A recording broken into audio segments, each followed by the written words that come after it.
దేవునికి మహిమ కలుగును గాక. హల్లెలూయా, హల్లెలూయా, హల్లెలూయా. మరి దేవుని కృపను బట్టి మనమందరం కూడా సజీవులుగా, ఆరోగ్యవంతులుగా ఉన్నాము. మరి దేవుడు మంచి దేవుడు, ఆయన ప్రేమామయుడు.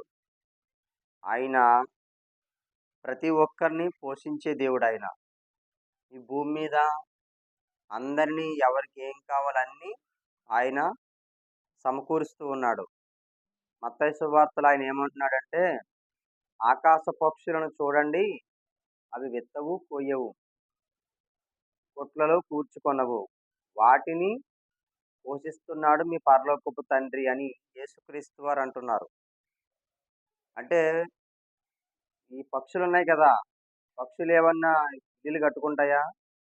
డబ్బులు దాచుకుంటాయా? దాచుకోవు.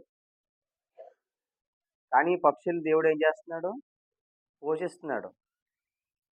అడవిలో జీవించే ప్రతి జంతువును కూడా దేవుడే పోషిస్తున్నాడు. ఈ భూమి మీద ఉన్న ప్రతి జీవరాశిని కూడా దేవుడే పోషిస్తున్నాడు. మరి ప్రకృతిలో ఉన్న వాటిని దేవుడు పోషిస్తున్నాడు. ఆయన పోలికలో, ఆయన స్వరూపంలో ఉన్నటువంటి మానవులమైన మనలను కూడా ఆయన ఏం చేస్తాడు తెలుసా? పోషిస్తున్నాడు. అండ్ వాటిని పోషించిన దేవుడు మనల్ని పోషించడా? మనల్ని పోషించేవాడు ఆయనే. ఒకవేళ మనుషులు మనల్ని పోషించకపోవచ్చు, తల్లిదండ్రులు మనల్ని పోషించకపోవచ్చు, కన్న బిడ్డలే మనల్ని పోషించకపోవచ్చు. కానీ మన దేవుడు గొప్ప దేవుడు గనుక, ఆయన ప్రేమామయుడు గనుక అందరినీ పోషిస్తున్నాడు ఆయన. అటువంటి అటువంటి గొప్ప దేవుణ్ణి మనము మరి కలిగి ఉన్నాము. మరి ఇటువంటి దేవుడు మనము కలిగి ఉండడం మనం చాలా గొప్పవారం. ఆయన ఏమంటాడు తెలుసా? యెహోవా తమకు దేవుడుగా గల జనులు ధన్యులు. ఎవరైతే దేవుడు ఉన్నాడో వారు చాలా ధన్యులన్నమాట. కాబట్టి మనము దేవుని ప్రజలము, మనము దేవుని పిల్లలము. మరి యేసుక్రీస్తు వారు మరి 2024 సంవత్సరాల క్రితము ఈ లోకానికి వచ్చి మానవాళందరి కొరకు ఆయన ప్రాణం పెట్టాడు.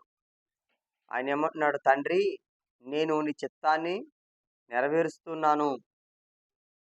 అంటే ఈ మానవాళందరి కొరకు ఆయన యేసుక్రీస్తు వారు ప్రాణం పెట్టడానికి వచ్చాడు. అది యేసుక్రీస్తు వారు భూమి మీద నెరవేర్చాడు. అందుకే మన పాపములన్నీ కూడా క్షమించబడుతున్నాయి. ఎవరైతే ఆ యేసుక్రీస్తు వారిని విశ్వసిస్తారో, నా కోసం ఆయన ఈ భూమి మీదకి వచ్చాడు, నా కోసం ఆయన ప్రాణం పెట్టాడు నమ్ముతారో, వారందరికీ కూడా మరి క్షమాపణ దొరుకుతుంది, ప్రాయశ్చిత్తం కలుగుతూ ఉంది, వారి పాపములన్నీ క్షమించబడతాయి. కాబట్టి మరింత గొప్ప దేవుణ్ణి కలిగి ఉన్నందుకు మనమందరము కూడా దేవుణ్ణి స్తుతిద్దాం. ఈ సమయంలో ఈ మాటలు మనందరి హృదయంలో ఫలింపచేయును గాక. మరి ఈరోజు మీ అందరికీ కూడా మరి సహోదరులు సందాని గారు ఏర్పాటు చేశారు. మొన్న మొన్న 2 రోజులకి ఆయన మీకు టిఫిన్ ఏర్పాటు చేశారు. మొన్న మొన్న పెట్టాం కదా, నిన్న మంగళవారం, నిన్న బుధవారం, మొన్న మంగళవారం. మరలా ఈ రోజు కూడా ఆయనే మీ అందరికీ కూడా టిఫిన్ ఏర్పాటు చేశారు. మీరందరూ కూడా ఆయన కోసం ప్రార్థన చేయాలి.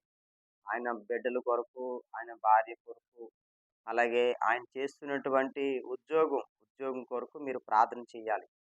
కాబట్టి సందాని గారి కొరకు మీరు ప్రార్థన చేయవలసిందిగా నేను మనవి చేస్తున్నాను. ఈ సమయంలో మనము ప్రార్థన చేసుకుందాం.